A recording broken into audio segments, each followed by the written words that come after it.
నిమిషాల్లో ఇంట్లోనే కరకరలాడే ఉలవల దోశ చేసుకుందాం రండి. ముందుగా గిన్నెలో బియ్యం, ఉలవలు, మినపప్పు, మెంతులు సరిపడ నీళ్లు పోసి 4 గంటల పాటు నానబెట్టుకోవాలి. ఇంకో గిన్నెలో అటుకుల్ని నానబెట్టుకోవాలి. దీన్ని బియ్యం అలానే పప్పు రుబ్బుకునే ముందు నానబెట్టుకుంటే సరిపోతుంది. నానబెట్టుకున్న పదార్థాలని కొద్ది కొద్దిగా మిక్సర్ జార్లో వేసి కొద్దిగా నీళ్లు పోసి మెత్తగా రుబ్బుకోవాలి.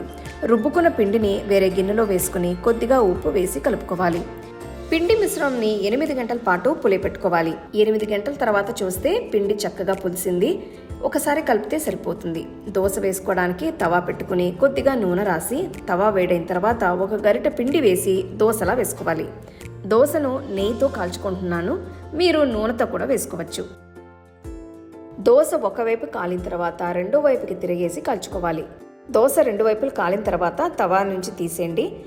భలే టేస్టీ అండ్ కరకరలాడే ఉలవల దోశని చేసిన వెంటనే వేడి వేడిగా నచ్చిన చట్నీతో తింటే అబ్బా అద్దిరింది.